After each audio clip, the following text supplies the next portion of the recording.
आज आणंद के पास जाकरियापुरा में एक और क्रांति की नींव रखी जा रही है, गोबर धन की क्रांति। एनडीडीबी एक कुशल खाद्य प्रबंधन व्यवस्था कायम करने में कार्यरत है, जिसका प्रबंधन पूर्ण रूप से सहकारिता के माध्यम से ही किया जाएगा।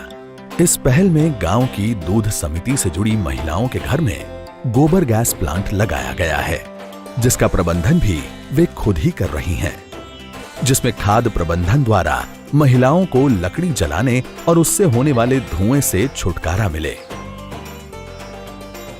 एनडीडीबी ने इस परियोजना को लागू करने के लिए अमूल कार्यक्षेत्र में जाकरियापुरा महिला दूध समिति को चुना। जाकरियापुरा के सभी घरों में गोबर गैस प्लांट लगाया गया है। अब पशुओं का गोबर इस प्लांट में डाला जा रहा है। इससे उत्पन्न हो रही गैस से हर रोज खाना पकाना, पानी गर्म करना इत्यादि सभी जरूरतें पूरी हो रही हैं। गोबर गैस आने के बाद खाना बनाने के लिए लगने वाली लकड़ी के साल भर में करीब 10,000 रुपये बचेंगे और गैस सिलेंडर की ज़रूरत भी नहीं पड़ेगी। अब मुझे ये चूल्हा जलाने की ज़रूरत नहीं रहेगी, क्योंकि चूल्हे का सब काम गैस पर हो जाता है। अब तो धुएं से सिर दर्द और आंखों की तकलीफ वगैरह भी नहीं होती है। गोबर गैस प्लांट से निकलने वाली स्लरी का उपयोग करके विभिन्न प्रकार की खाद का उत्पादन किया जा रहा है।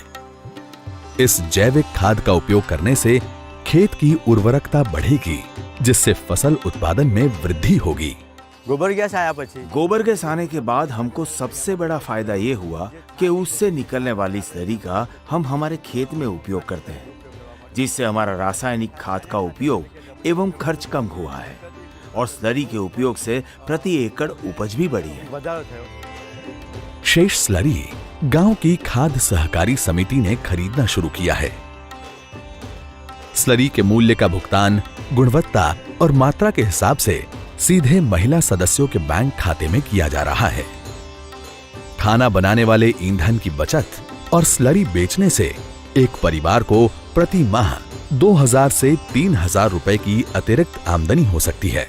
पहले हम गोबर को गड्ढे में डालते थे, अब इस गोबर को गोबर गैस प्लांट में डालते हैं और उससे निकलने वाली स्लरी बेचने से हर महीने करीब 2,000 रुपए की अतिरिक्त आमदनी मिलने लगी है, जिससे हम पशुओं का चारा लाते हैं और बच्चों की पढ़ाई में खर्च करते हैं। हमको जितनी आमदनी दूध से मिलती थी, करीब करीब उतनी ही आमदनी गोबर गैस की स्लरी से मिलती है। अब तक हमको पशु के दूध से ही आमदनी होती थी, लेकिन अब पशु जब दूध देना बंद कर देता है, तब भी इस स्लरी से आमदनी होने लगी है। आवक મળતી રહે છે। संकलित स्लरी को पास के प्रसंस्करण केंद्र में ले जाया जाता है, जहां पे इस स्लरी से विभिन्न प्रकार के खाद का उत्पादन किया जा रहा है। डेयरी सहकारिता के माध्यम से इस खाद को सीधा किसानों को बेचा जा रहा है।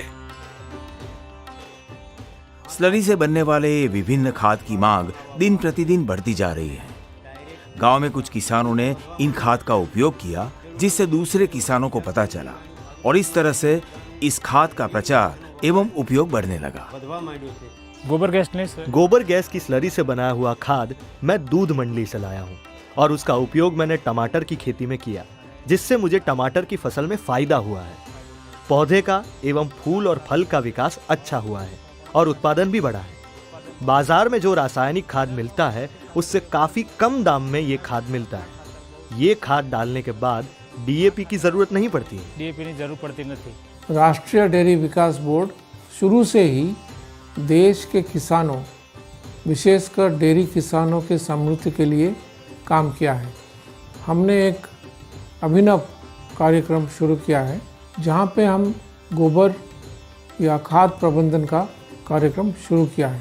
इस गांव में हमने देखा है कि पहले जो दूध की मंडली थी, उससे जो किसानों को दूध बेच के जितना आमदनी मिल रहा था, उसका बराबर आमदनी ये जो बायोगैस जो प्रणाली हमने स्थापना की है, उससे उनका आमदनी बढ़ सकती है। अब डेयरी से जुड़े किसानों के लिए दूध के साथ खाद्य प्रबंधन माध्यम से भी आय का एक नया द्वार खुल रहा है। इस पहल के फायदे को देखते दूध व्यवसाय से जुड़ी कई महिलाएं अपने गांव में इस कार्यक्रम को लागू करने के लिए प्रोत्साहित हुई हैं। माननीय मंत्री जी की प्रेरणा से एनडीडीबी के इस अभिनव कार्य को सरकार के सहयोग एवं डेयरी सहकारिता के माध्यम से दूध उत्पादकों की आय में बढ़ोतरी के लिए आगे बढ़ाया जाएगा।